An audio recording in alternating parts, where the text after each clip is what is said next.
देशाचे माजी पंतप्रधान डॉक्टर मनमोहन सिंग यांचं 26 डिसेंबर रोजी वयाच्या 92व्या वर्षी वृद्धापकाळाने निधन झालं.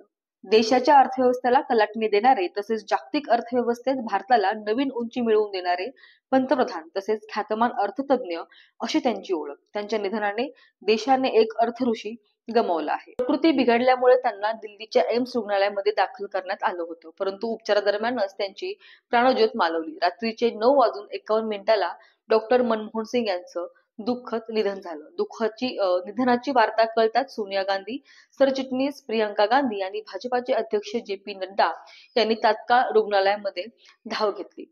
त्यांच्या पश्चात त्यांची पत्नी गुरुशरण कौर आणि 3 कन्या आहेत. डॉक्टर मनमोहन सिंग यांच्या निधनाने देशभरामध्ये हळहळ व्यक्त केली जाते आहे. त्यांच्या निधनामुळे सर्व शासकीय कार्यक्रम रद्द केले जाऊन 7 दिवसाचा राष्ट्रीय दुखवटा पाळण्यात येणार आहे. डॉक्टर मनमोहन सिंग यांनी आपल्या प्रदीर्घ प्रशासकीय आणि राजकीय कारकिर्दीत भारताच्या मजबूत अर्थव्यवस्थेचा पाया घातला. देशाचे अर्थमंत्री म्हणून त्यांनी देशात आर्थिक उदारीकरणाच्या मार्गाने अर्थव्यवस्थेला चालना दिली.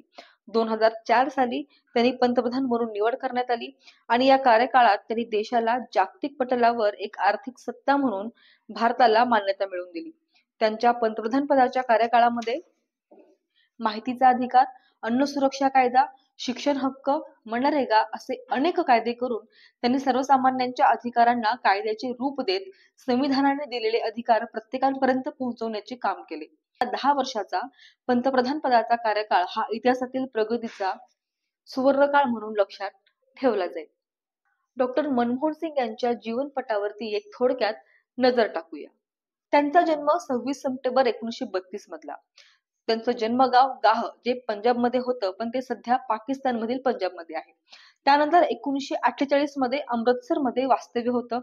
अमृतसर महाविद्यालयात त्यांनी शिक्षण घेतलं आणि पंजाबमधीलच होशियारपूरमध्ये अर्थशास्त्राचं अध्ययन सुद्धा केलं.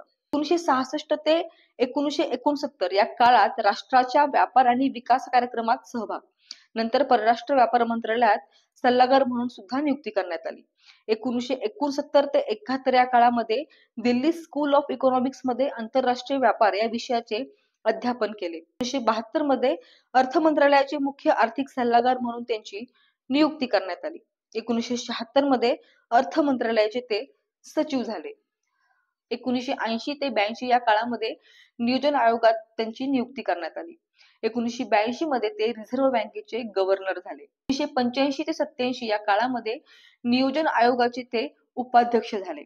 1987 ते 90 या काळात जिनिवात आर्थिक धोरणाशी संबंधित आयोगात ते सरचिटणीस म्हणून त्यांनी काम पाहिलेलं आहे. 1990 मध्ये देशात परतल्यावर चंद्रशेखर यांच्या कार्यकाळात पंतप्रधानांचे आर्थिक सल्लागार म्हणून त्यांनी काम पाहिलं. 1991 मध्ये मार्च मध्ये विद्यापीठ अनुदान आयोगाचे ते अध्यक्ष झाले. 1991 मध्ये नरसिंहराव सरकारमध्ये अर्थमंत्री झाले आणि त्याच वर्षी आसाममधून राज्यसभेवर सुद्धा ते निवडून आले. त्यानंतर 1988, 2004 या काळात राज्यसभेचे विरोधी पक्ष नेते सुद्धा होते. 1995, 2001, 2007 आणि 2013 या काळात ते राज्यसभेवरती निवडून आलेले आहेत. 1999 मध्ये दक्षिण दिल्लीतून ते लोकसभा लढवली, मात्र त्यात त्यांना अपयश आलं.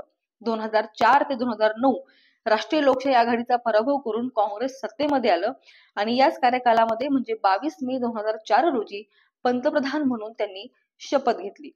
त्यानंतर 2009 ते 2014 या काळात काँग्रेस पुन्हा सत्तेमध्ये आलं आणि 22 मे 2009 या रोजी त्यांची पंतप्रधानपदी फेरनिवड झाली. 3 जानेवारी 2014 रोजी डॉक्टर मनमोहन सिंग यांनी त्यांच्या कार्यकाळातील शेवटची पत्रकार परिषद घेतली. या पत्रकार परिषदेला 100हून अधिक पत्रकार उपस्थित होते आणि या पत्रकार परिषदेमध्ये त्यांनी 62हून अधिक प्रश्नांची उत्तर दिली होती. या पत्रकार परिषदेमध्ये डॉक्टर मनमोहन सिंग यांना अनेक रोखठोक प्रश्न विचारण्यात आले होते आणि त्या सर्व प्रश्नांची त्यांनी करारी पद्धतीने उत्तर सुद्धा दिली होती. एका प्रश्नावरती उत्तर देताना ते म्हणाले, मी कमकुवत पंतप्रधान आहे असे बिलकुल मानत नाही. समकालीन माध्यमे आणि संसदेतील विरोधी पक्षापेक्षा इतिहास माझ्याबद्दल दयाळू असेल. त्यांच्या म्हणण्यानुसार समकालीन माध्यमापेक्षा इतिहास डॉक्टर मनमोहन सिंग यांच्या कार्याची जास्त दखल घेईल. डॉक्टर मनमोहन सिंग यांच्या जाण्याने सर्वत्र हळहळ व्यक्त केली जाते आणि अनेक दिग्गजांनी त्यांना श्रद्धांजली अर्पण केलेली आहे. अमेरिकेने सुद्धा त्यांचा शोक प्रस्ताव पाठवलेला आहे। मनमोहन सिंग यांच्या निधनावरती देशाचे पंतप्रधान नरेंद्र मोदी यांनी सुद्धा श्रद्धांजली अर्पण केलेली आहे। त्यात ते म्हणतात, आपला एक वरिष्ठ नेता गमावल्याबद्दल सारा देश आज शोकसागरात बुडाला आहे। अत्यंत साध्या कुटुंबातून आलेले मनमोहन सिंग ज्येष्ठ अर्थतज्ञ झाले। सरकारमध्येही केंद्रीय अर्थमंत्री म्हणून त्यांनी आपला आर्थिक धोरणांवरती दीर्घकालीन ठसा उमटवला। संसदेत त्यांनी केलेले हस्तक्षेपही विचारपूर्ण असत। पंतप्रधान म्हणून लोकांचे जीवनमान सुधारण्यासाठी त्यांनी अथक प्रयत्न केले। त्यानंतर राहुल गांधी यांनी सुद्धा त्यांना श्रद्धांजली अर्पण केलेली आहे। त्यात ते म्हणतात, चातुर्य आणि प्रामाणिकपणाने मनमोहन सिंगने देशाचे नेतृत्व केले। त्यांची विनयशीलता आणि अर्थकारणाची जाण याने देशाला कायम प्रेरणा दिली।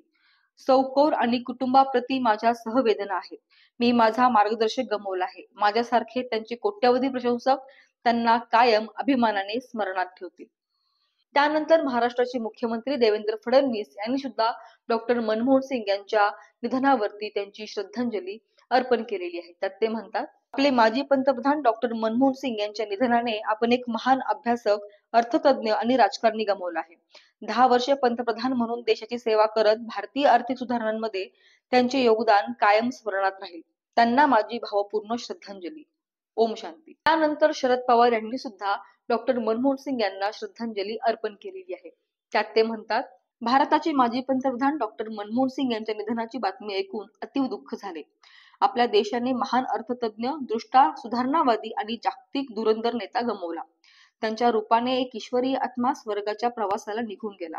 डॉक्टर मनमोहन सिंग विनयशीलता, सहनशीलता, सहिष्णुता आणि करुणेचे प्रतीक होते। भारताची आर्थिक सुधारणा घडवून आणणारे हे महान व्यक्तिमत्व येणाऱ्या पिढ्यांसाठी अक्षय प्रेरणा स्रोत राहील। ईश्वर डॉक्टर मनमोहन सिंग यांच्या आत्म्यास चिरशांती देव। अशा या महान, दृष्टा, संवेदनशील आणि संयमी नेत्याला भावपूर्ण श्रद्धांजली। आजच्या व्हिडिओमध्ये आपण इथेच थांबूया। भेटूया पुढच्या व्हिडिओमध्ये। तोपर्यंत व्हिडिओला लाईक करा, शेअर करा आणि सबस्क्राईब करायला मात्र विसरू नका। धन्यवाद।